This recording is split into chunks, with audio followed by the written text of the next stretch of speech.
Assalamualaikum warahmatullahi wabarakatuh. Shalom, Om Swastiastu, Namo Buddhaya, salam kebajikan dan salam damai sejahtera untuk kita semua.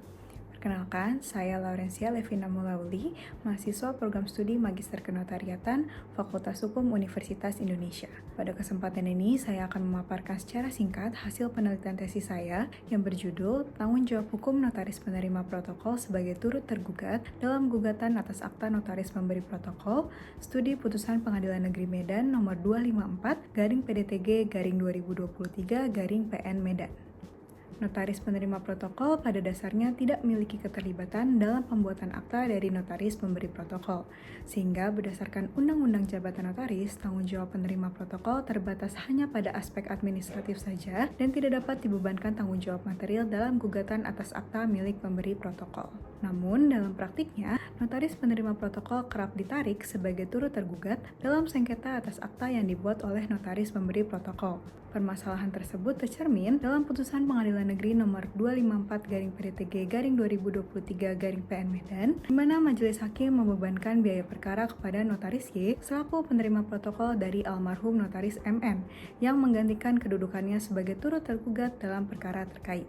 Gugatan diajukan atas akta dan dugaan perbuatan melawan hukum dalam sengketa jual beli tanah, sehingga penggugat menuntut pembatalan akta serta pengembalian bukti kepemilikan tanah yang tanpa sepengetahuan penggugat telah diserahkan oleh almarhum notaris MN kepada tergugat sebelum pelunasan seluruh harga transaksi.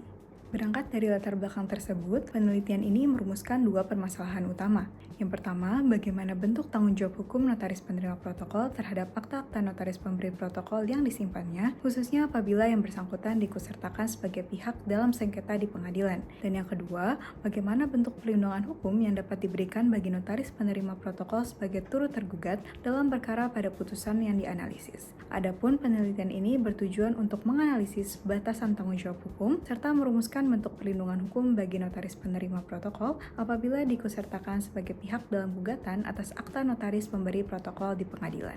Selanjutnya, penelitian ini menggunakan metode penelitian doktrinal dengan tipe penelitian preskriptif yang bertujuan untuk menggambarkan suatu permasalahan hukum dan mengusulkan saran penyelesaiannya. Data yang digunakan adalah data sekunder yang diperoleh melalui studi kepustakaan serta didukung dengan wawancara kepada notaris PPAT yang juga merupakan notaris penerima protokol sebagai bagian dari upaya untuk memperoleh gambaran normatif dan praktis mengenai pelaksanaan kewajiban administratif penerimaan protokol. Menjawab rumusan masalah yang pertama, berdasarkan pasal 65 Undang-Undang Jabatan Notaris, notaris penerima protokol tidak dapat dimintakan pertanggungjawaban atas substansi akta maupun perbuatan melawan hukum yang dilakukan oleh notaris pemberi protokol selama menjabat.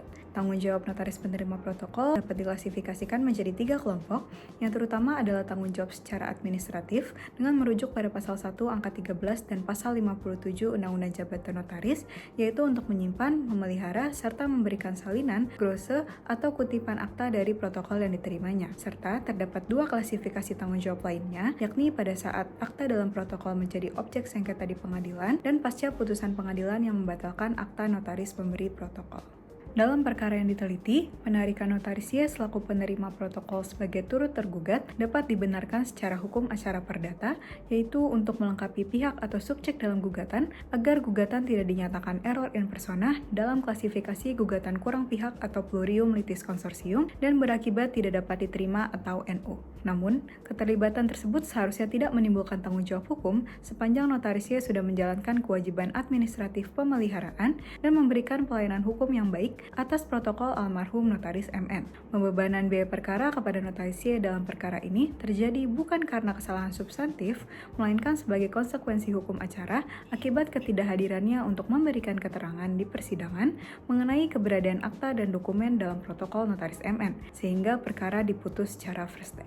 Ketidakhadiran notaris Y mengakibatkan yang bersangkutan kehilangan hak untuk membela diri dan menjelaskan bahwa kapasitasnya hanya sebatas untuk menyimpan dan memelihara protokol. Posisi hukum dari notaris Y pun menjadi lemah karena dinyatakan sebagai pihak yang kalah dan wajib untuk menjalankan amar putusan, yakni untuk membayar biaya perkara. Dengan demikian, penting bagi notaris penerima protokol untuk memiliki kesadaran hukum dan berpartisipasi aktif dalam setiap proses hukum terkait protokol notaris lain yang diserahkan kepadanya. Karena sikap pasif dan kelalaian untuk memenuhi panggilan persidangan, sebagaimana dalam perkara akuo, dapat menimbulkan akibat hukum yang merugikan bagi notaris penerima protokol itu sendiri. Sebagai penutup, kelalaian notarisnya dalam perkara yang dianalisis dapat pula disebabkan karena kurangnya pemahaman mengenai sejauh mana tanggung jawab administratif seorang penerima protokol.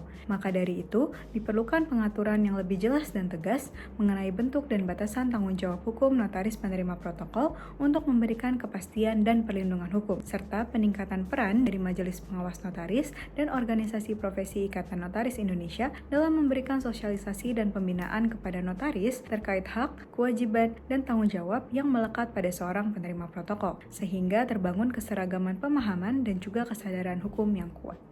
Demikian pemaparan singkat diseminasi tesis ini, kiranya penelitian ini dapat memberikan manfaat dan kontribusi bagi pengembangan ilmu pengetahuan hukum, khususnya di bidang kenotariatan. Atas perhatiannya, saya ucapkan terima kasih. Wassalamualaikum warahmatullahi wabarakatuh. Om Santi Santi Santi Om.